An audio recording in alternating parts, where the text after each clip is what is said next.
등 일부 대도시들은 봉쇄령이 그대로 유지됩니다. 이런 가운데 EU 집행위원회는 다음 주 회원국들에게 내부 국경 통제를 점진적으로 해제하도록 권고할 예정이라고 로이터 통신이 보도했습니다. 보도에 따르면 EU 집행위는 코로나19 확산으로 어려움에 처한 관광업계를 돕기 위해 여행 재개도 제한할 계획입니다. 관광은 EU GDP의 10%를 차지하는 주요 산업으로 각국의 봉쇄와 여행 금지 조치로 가장 큰 타격을 입은 부문 가운데 하나입니다. YTN 박상남입니다. 가구당 최대 100만 원이 지급되는 긴급 재난지원금 신청이 카드사 홈페이지를 통해 내일부터 시작됩니다. 카드업계는 내일 오전 7시부터 온라인 신청 접수를 시작한다고 밝혔습니다. 세대주 본인의 신용카드나 체크카드 발행기관의 인터넷 홈페이지, 모바일 웹 또는 애플리케이션을 통해 신청할 수 있고 신청 이후 하루나 이틀 이내에 사용이 가능합니다. 다만 신청 첫 주인 오는 15일까지는 마스크 오부제처럼 요일제 방식을 적용하기로 했습니다. 긴급 재난지원금은 세대주 거주지 소재 신용카드 가맹점에서 오는 8월 31일까지 사용할 수 있습니다. 문재인 대통령은 취임 3주년 특별연설을 통해 성공적 방역을 바탕으로 세계를 선도하는 대한민국을 만들겠다고 남은 2년의 국정 목표를 제시했습니다. 질병관리청을 신설해 방역 1등 국가로 자리매김하고 고용안전망 확충을 위해 전국민 고용보험 시대의 기초를 놓겠다고 밝혔습니다. 김도원 기자입니다. 취임 3주년을 맞은 문재인 대통령이 특별연설을 위해 춘추관 브리핑룸을 찾았습니다. 문 대통령은 지난 3년 살얼음판을 걷는 심정이었지만 국민이 힘과 용기를 줬다며 감사를 나타냈습니다.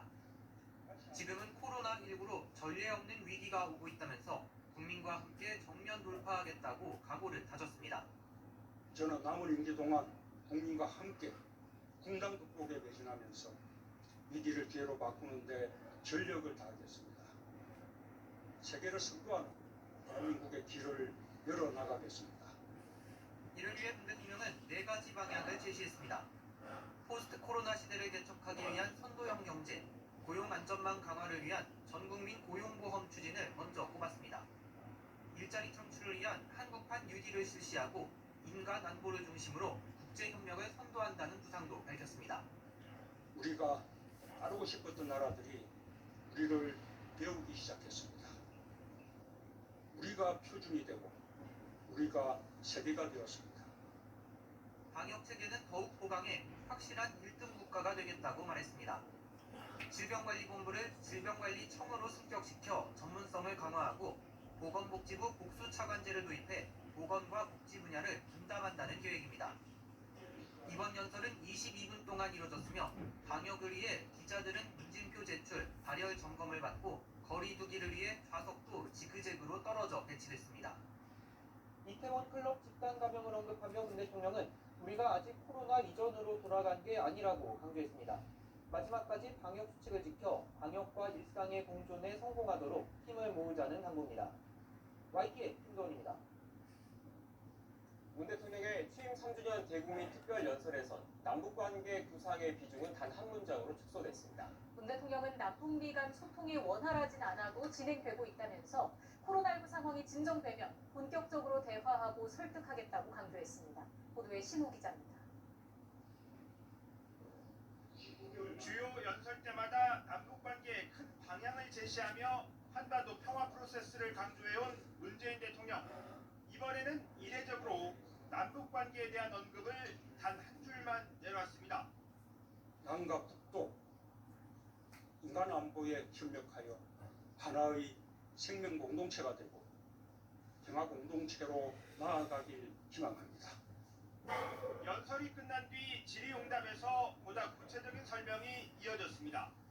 남북 또 북미 간의 소통이 활발하지는 않지만 지속되고 있고 신뢰와 대화 의지도 확인되고 있다고 말했습니다.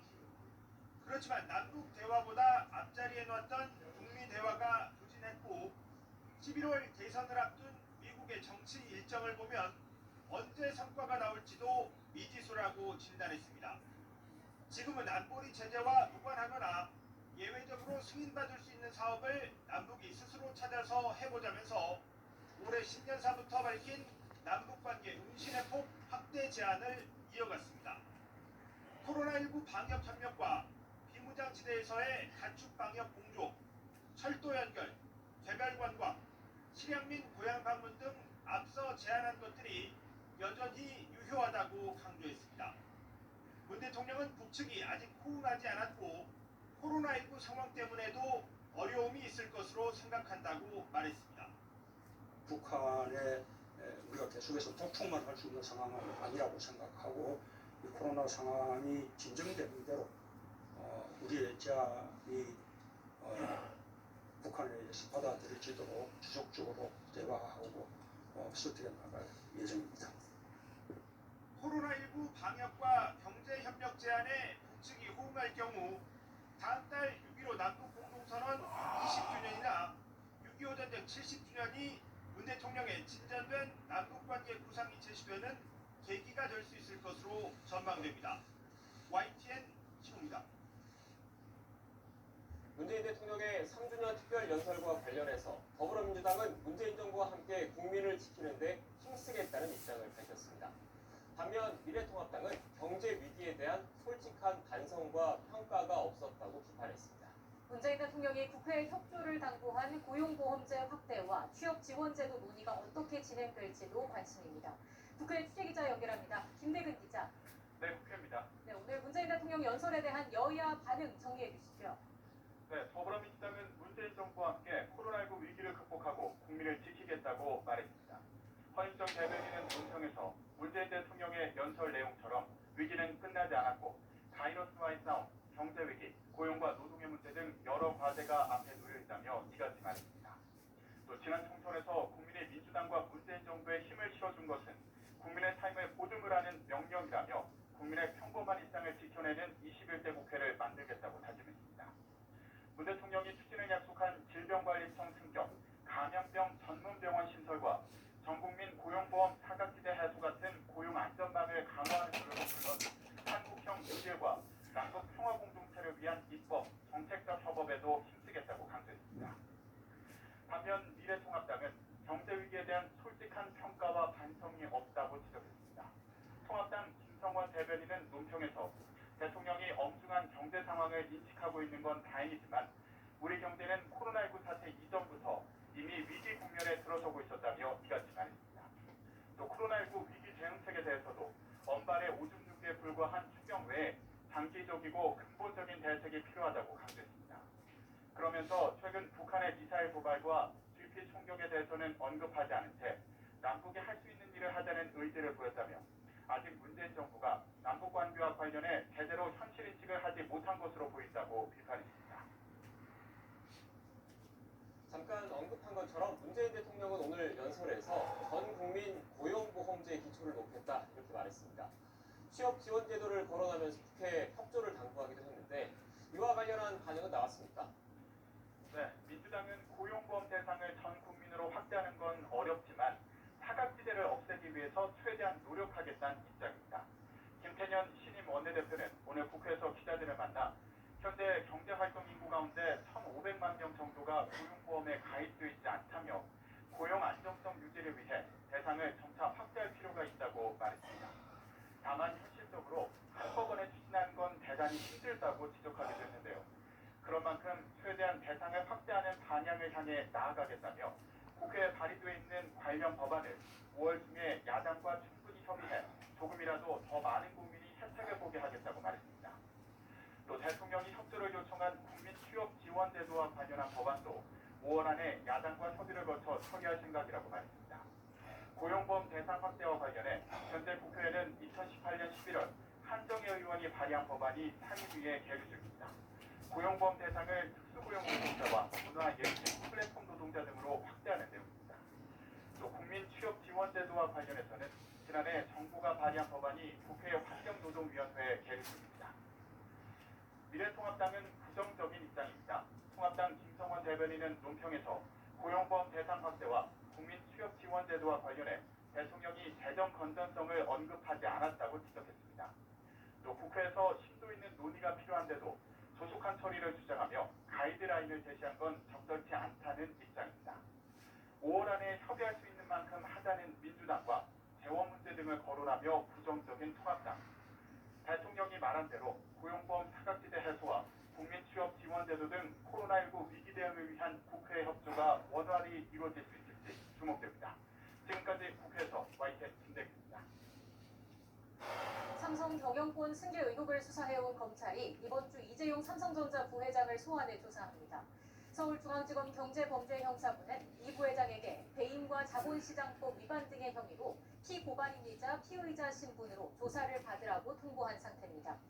검찰은 이 부회장을 상대로 지난 2015년 삼성물산과 제일모직의 합병 과정과 제일모직의 자회사인 삼성바이오로직스의 회계 부정 의혹이 경영권 승계 작업의 일환이었는지 집중적으로 조사할 예정입니다. 이 부회장이 검찰이나 특검에 소환되는 건 국정농단 사건 수사 이후 3년여 만입니다. 휴일인 오늘은 흐린 날씨가 이어지는 가운데 밤부터 중서부 지역은 황사의 영향을 받겠습니다. 생활 방역으로의 전환 뒤 문을 닫았던 실내 관람 시설은 다시 문을 열었습니다. 현장 연결해서 알아보겠습니다. 최현미 캐스터. 네, 국립중앙박물관에 나와 있습니다. 네, 오늘은 내내 하늘도 흐린데 밤부터는 황사까지 유입된다고요? 네, 종일 구름이 가득한 휴일입니다. 밤부터 하늘은 점차 갤 것으로 보이는데요. 하지만 밤부터는 불청의 황사가 유입되면서 수도권과 충청 지역을 중심으로 공기가 탁해지겠습니다. 또 내일 오전까지 이들 지역은 계속해서 미세먼지 농도 나쁨 단계가 예상되는 만큼 호흡기 관리에도 주의해 주시기 바랍니다. 또 오늘은 생활 속 거리두기가 전환되고 맞는 첫 휴일이기도 한데요. 박물관도 하나둘 재개관을 시작했습니다. 홈페이지에서 사전 예약을 한 관람객에 한해서 입장이 가능하고요. 입구에서 마스크 착용과 발열 검사를 받은 뒤 입장하게 됩니다. 월요일인 내일은 낮 동안 대체로 맑은 날씨가 이어지다가 저녁부터 약한 비가 지나는 곳이 있겠습니다. 중부지방과 경북 북부, 전북 북부에 5mm 안팎의 비가 예상됩니다. 내일 아침 기온 오늘과 비슷해 선선하겠습니다. 서울이 12도, 대전과 광주 13도가 되겠습니다. 한낮에는 10도 이상 기온이 올라서 포근하겠는데요. 서울 낮 기온은 22도, 대전과 광주 25도, 대구는 27도까지 오르겠습니다. 이번 한 주간 일교차가 크게 벌어지기 때문에 옷차림에 주의하셔야겠고요. 금요일과 토요일 사이 전국에 또 한 차례 비가 지날 전망입니다. 지금까지 YTN 최현미입니다.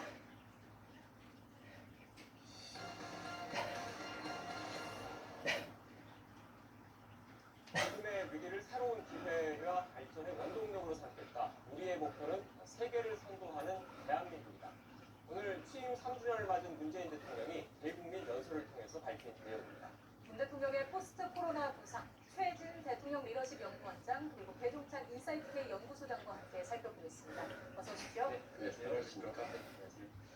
네, 문 대통령 오늘 오전 11시 취임 3주년 특별 연설을 했습니다. 출연 들어가기 전에, 본격적으로 들어가기 전에 관련 내용 잠시 먼저 들어보도록 하겠습니다. 존경하는 국민 여러분, 취임 3년이 되었습니다. 지난 3년 촛불의 염원을 항상 가슴에 담고 국정을 운영했습니다. 공정과 정의, 혁신과 포용, 평화와 번영의 길을 걷고자 했습니다. 하루하루가 살얼음판을 걷는 심정이었습니다. 어려울 때도 많았습니다. 그때마다 국민들께서 힘과 용기를 주셨습니다. 국민들께서 보내주신 한결같은 지지와 성원에 한량없는 감사를 드립니다. 남은 2년 더욱 단단한 각오로 국정에 임하겠습니다. 임기를 마치는 그 순간까지 국민과 역사가 부여한 사명을 위해 무거운 책임감으로 전력을 다하겠습니다. 네, 문재인 대통령의 취임 3주년 대국민 특별 연설 내용 들어보셨습니다. 소장님, 지난해는 2주년이었잖아요. 2주년 같은 경우에 TV 프로그램에 출연을 해서 관련된 입장을 밝혔는데 오늘 같은 경우에 직접 국정운영 방향, 앞으로 국정운영 방향에 대해서 입장을 표명을 했습니다. 어떻게 보셨습니까?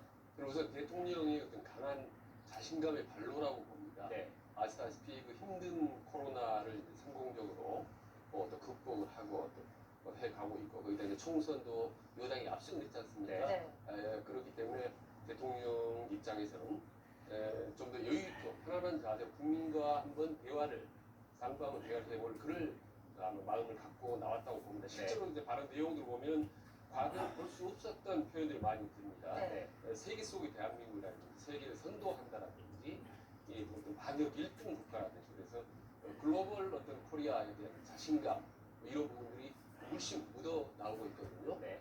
그런 점에서 대통령 이번 인터뷰 대국민 전체 오픈 형태는 좀 시적절했다고 봅니다. 네. 예. 원장님께서 잠깐 그 내용을 핵심 내용들을 짚어주셨는데 이걸 직접 화면으로 함께 보고 이야기를 나눠보면 좋을 것 같습니다. 대국민 연설의 핵심 내용을 화면으로 함께 만나보겠습니다. 국민 여러분, 우리는 지금 전 세계적인 격변의 한복판에 서 있습니다. 지금의 위기를 새로운 기회와 발전의 원동력으로 삼겠습니다. 우리의 목표는 세계 속의 대한민국을 넘어서 있습니다. 우리의 목표는 세계를 선도하는 대한민국입니다. 방역 시스템을 더욱 보강하여 세계를 선도하는 확실한 방역 1등 국가가 되겠습니다. 질병관리본부를 질병관리청으로 성격하여 전문성과 독립성을 강화하겠습니다. 다른 나라들보다 빠른 코로나 사태의 안정과 새로운 일상으로의 전환을 경제 활력을 높이는 경기로 삼겠습니다. 지금의 코로나 위기는 여전히 취약한 우리의 고용 안전망을 더욱 튼튼히 구축할 것을 요구하고 있습니다. 모든 취업자가 고용보험 혜택을 받는 전국민 고용보험 시대의 기초를 놓겠습니다. 자, 문재인 대통령의 3주년 대국민 연설의 핵심, 그러니까 코로나19 사태가 가져온 방역과 경제 위기를 극복하겠다, 위기를 기회로 만들겠다, 이렇게 정리를 좀 할 수 있겠죠. 분명한 목표를 제시하는 거죠. 네. 남은 임기 2년 동안에 어떤 방향으로 국정 운영을 해나가겠다. 이제는 성과로 평가를 받을 수밖에 없는 남은 임기 2년이거든요. 네. 분명하게 목표를 제시하면서 목표 제시 효과가 있습니다. 이 목표에 따른 국민들의 평가, 여론의 평가를 받을 수 있겠는데 세 가지입니다. 하나는 방역, 질병관리청으로 성격시키면서 네. 이 부분을 제도적으로 더 강화하겠다. 또 하나는 경제입니다. 경제 팬데믹 빨리 극복하는 것이 중요하기 때문에 양적인 완화도 계속을 해서 3차 추경 예산안까지 고려하고 있는 거 아니겠습니까? 또 마지막으로 고용입니다. 네. 이 지금의 순간을 잘 버틸 수 있도록 전 국민 고용 안정, 고용보험 제도를 추진하겠다는 거예요. 그러니까 이 위기 국면에서 안정을 더 강함으로써 더 선도적인 대한민국, 더 앞서 나갈 수 있는 대한민국을 건설하겠다는 그런 대통령의 자신감 또 계획이 충분히 반영된 3주년 기념 연설로 읽힙니다. 네, 앞서 간단하게 질병관리본부를 질병관리청으로 승격하겠다 이런 네. 관련된 대통령의 발언 말씀해 주셨는데 관리본부에서 관리청으로 이렇게 바뀌면 승격되면 뭔가 달라지는 게 있습니까? 방역 컨트롤 타워가 더 강화되는 것이죠. 이번에도 우리가 이 K 방역에 대해서 전 세계로부터 찬사를 받고 있는 이유는 그만큼 체계적으로 우리의 공공의료가 그래도 그 역할을 했다라는 평가 아니겠습니까? 네. 그만큼 공공의료 제도의 체계가 중요한 것이다. 그렇기 때문에 질병관리청이 되면 컨트롤 타워로서의 역할이 더 부각되고 부상되는 계기가 마련됩니다. 그렇게 되면 역할은 폭발적으로 되고 또 인력도 보강 강화할 수 있는 것이죠. 예. 미국도 CDC 질병예방관리센터가 있는 만큼 우리는 이것을 청으로 하면서 더 체계적으로 또 대통령 이하 모든 기관들이 이 책임적으로 중심에 서 있는 것이 이제 질병관리청이 되면서 네. 그 역할이 강화되겠죠. 전문성이 더 강화된 컨트롤 타워로서의 역할이 더 높아질 것으로 보입니다. 그러니까 예. 쉽게 얘기하면 정부 조직 내에서 기존의 본부급 조직에서 청단위 조직으로 조직된 위상을 이제 강화시키면서 정부가 앞으로 질병 관리에 더 적극적으로 대처하겠다 이런 의지를 표명한 거라고 볼 수 있죠. 더 주도적으로 될 수 있죠. 그렇게 되면 큰 이유 중에는 외신들의 평가에서도 네. 이번에 월스트리트 저널도 질병관리본부 본부장이 전문경 본부장이 너무 잘했다. 네. 영웅으로 평가받지 않습니까? 그만큼 외국으로부터 체계적이고 차분한 대응에 대한 평가를 받고 있는 만큼 그 위상을 강화하겠다는 포석으로 보입니다. 네. 조직 개편이 예상되는데 전반적인 정부 조직 정치 개편으로까지 이어지게 될까요? 자연스럽게 그렇게 될 가능성이 높다고 봅니다. 왜냐하면 우선 보건복지부가 벌써 이제 복수차관 얘기가 검토가 되고 있지 않습니까? 거기다가 이제 대통령께서 99개국의 정상들하고 통화했을 정도로 어떤 대한민국의 보건복지 어떤 선지 시스템을 해외로 이제 전파해야 된다 그런 필요성이 대두됐습니다. 네. 그러면 보건복지가 어떤 형태로는 복지부가 확장이 되고 더 총으로 승격할 가능성이 높다면 나머지 관련 부서들과도 후속적인 개각이 이루어질 가능성이 높다고 봅니다. 더구나 이제 코로나 국민과 진정 분위기를 가고 있고 총선이 끝났고 집권은 이제 후반기로 가지 않습니까? 자연스럽게 어떤 개각이라든지 어떤 개편 요인이 이제 발생하게 되는 거죠. 오늘 또 경제 측면에서 주목되는 그 관련된 워딩이 전국민 고용보험이랑 한국산 유길 구상이거든요. 관련해서 어떻게 적절한 그 현실성 있는 구상이라고 보십니까? 위기국복 그리고 네. 이제 고용을 강조한 것이 3주년 기념연설인데 네. 3주년 기념연설의 핵심 사실 경제라고 봐야 되겠죠. 네. 이제 방역 체계에서 어느 정도 성과를 올렸고 결코 방심해서는 안 됩니다. 하지만 이제 2분기, 3분기, 4분기는 말 그대로 경제를 어떻게 해서 우리가 헤쳐나가냐가 중요한데 네. 그런 경우 1차적으로 우리가 고려해야 될 것이 3차 추경 예산안도 검토를 해야 되는 것이고 네. 또 하나 중요한 것이 추가 양적 완화 지원을 통해서 중소기업과 중소상공인을 어떻게 해서 우리가 회생시킬 수 있느냐 이게 너무나도 중요한 것이고 예. 문재인 대통령 취임 연설에서 강조했던 것이 일자리 늘리기였거든요. 그런 만큼 고용 대책 버틸 수 있게끔 만드는 것이 사실 최우선 정책이 되야 됩니다. 이 부분에 대해서 고용 보험까지도 적극적으로 국회에서 좀 검토해 봐달라 라는 주장 요구를 한 만큼 네. 이 부분이 앞으로는 매우 중요한 고용 안전 과제가 될 것으로 보입니다. 예. 자, 그럼 앞서 취재 기자가 전해드렸습니다만 문재인 대통령의 3주년 대국민 연설을 놓고 정치권 좀 엇갈린 반응을 내놨습니다. 어떻게 보셨습니까? 지금 과연 통합당이 어떤 방향으로 나아갈 것이냐라는 네. 이제 방향을 놓고 내부적으로 여러 가지 논란이 있지 않습니까? 네. 그런데 지금 이번 총선 결과를 보면 국민들 입장에서는 현재 정부 여당 해왔던 정책에 대해서 전폭적인 지지를 하고 이후로도 문재인 정부가 추진했던 정책을 지속적으로 강하게 추진하라라는 메시로 익힐 수가 있거든요. 왜냐하면 180세기 거대한 이제 압승을 거뒀기 때문에 저는 집권 후반기 당분간은 대통령이 추진하고 정책에 대해서 야당이 오히려 밀어주고 뒷받침해 주는 것이 국민의 민심을 얻는데 도움이 된다고 보는 겁니다. 네. 오늘 지금 대통령 기자회견 내용을 보면 하는데 코로나를 극복했다라는 부분, 그 다음에 경제 부분을 해야겠다는 부분인데 어떻게 보면 3대 7로 7의 경제에 대한 많은 비중을 뒀거든요. 네. 그래서 총론적으로 앞으로는 집권 후반기는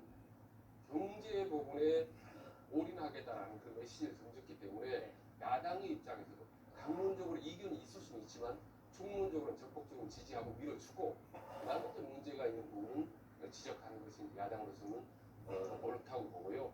그러나 이 부분을 총선 전처럼 적극적으로 어떤 작은 부분 문제점만을 계속 집중적으로 비판하거나 공격할 경우에 자칫하면 또다시 지금 후반기도 발목하지 않는 야당의 비판을 받을 수 있거든요. 이 부분을 통합당에서 좀 심각하게 고민을 했으면 좋겠다는 생각을 합니다. 미래통합당에서는 대통령의 연설을 듣고서 어떤 부분은 부족하다라고 이제 지적을 하기 위해서는 대안을 내놓는다면 그만큼 반사 이익을 가져갈 수 있는 점수를 딸 수 있는 기회가 될 수 있는 것인데 그냥 단순히 대통령이 지금 재정적으로 이것이 문제가 되지 않느냐 그렇다면 재정 투입 외에 다른 대안이 있다면 그것을 적극적으로 제시하고 또 여론에서 상당히 설득력 있는 대안으로 받아들여진다면 오히려 미래통합당이 점수를 더 얻어갈 수 있거든요. 그런 안을 제시하는 것이 우선돼야 되지 않을까라는 생각을 해봅니다. 오늘 언급된 내용 중에서 전체 전국민 고용보험 관련된 게 핵심 이제 이슈가 될 것 같습니다.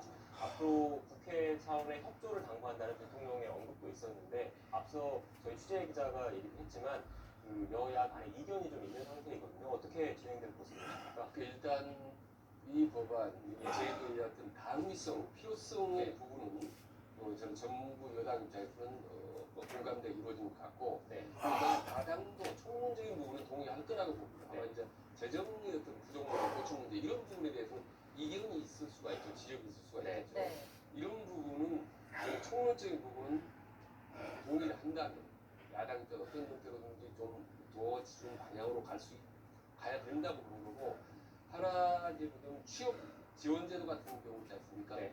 이런 부분도 사실은 기존의 관련 법안이 지금 국회 상임위에 좀 계류 중에 있습니다. 네. 그렇기 때문에 조금은 여야가 협치를 좀 묘를 발휘한다면 오늘 대통령이 발표한 그런 내용들은 전반적으로 어렵지 않게 이루어질 거라고 봅니다. 네, 현실화될 수 있을지 논의 과정을 계속 지켜봐야 할 것 같습니다. 자, 취임 3년이 된 문재인 대통령 민심은 어떨까요? 3년을 앞두고 실시된 국정 운영 지지도를 함께 살펴보겠습니다. 그래픽 함께 보시겠습니다. 자, 한국갤럽이 지난 6일과 7일 이틀간 전국 만 18세 이상 남녀 1000여 명을 대상으로 조사한 결과입니다. 지난주보다 7%포인트 오른 71%로 집계가 됐습니다.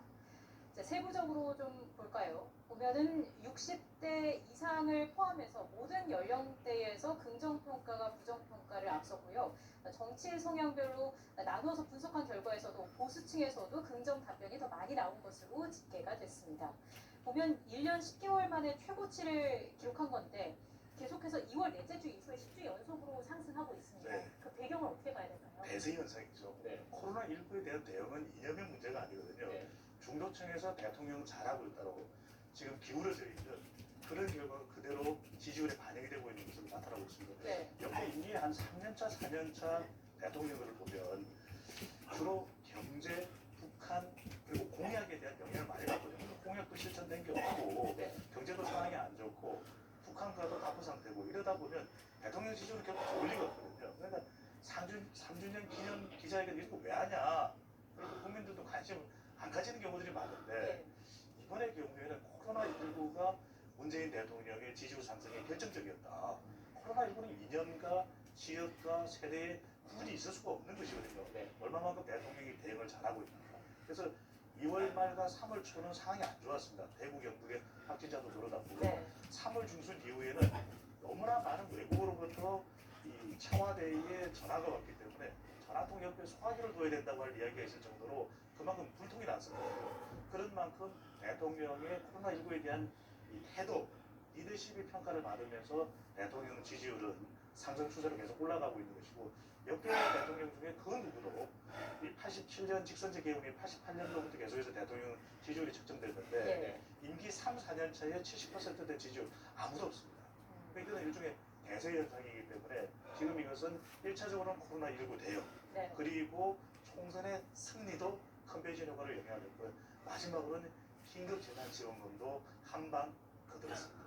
네. 이제 보면은 문재인 대통령 지지율이 3년 내내 40% 이하로 네. 내려간 경우 거의 한 번도 없었거든요. 거기다 이제 3년 차는 72%고 역대 대통령 최고입니다.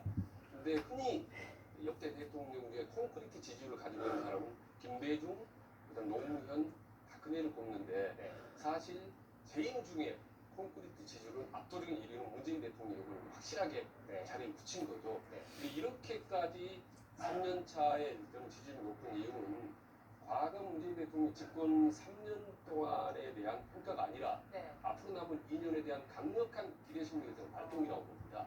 그렇기 때문에 그 71% 나올 때 전주에 비해서 7%가 상승을 했거든요. 네, 7% 특별한 이유 없는데 일주일 동안 3%, 7%가 올라가는 겁니다. 네.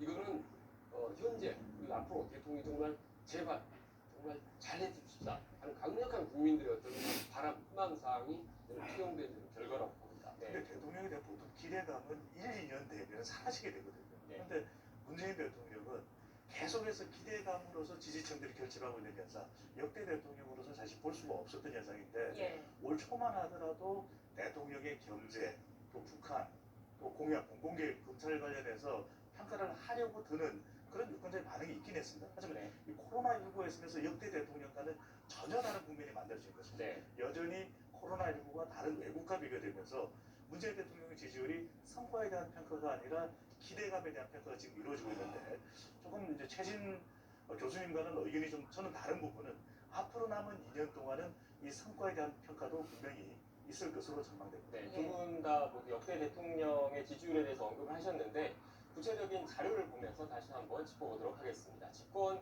4년 차에 접어든 역대 대통령 지지율입니다. 네, 네, 박근혜 전 대통령과 이명박 전 대통령, 노무현 전 대통령, 김대중 전 대통령까지 같은 시점에서 모두 부정평가가 긍정평가를 앞섰습니다.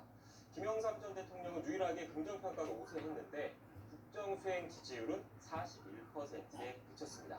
이번에는 문 대통령의 지난 3년간 지지율 추이를 살펴보도록 하겠습니다. 준비된 그래픽을 보겠습니다.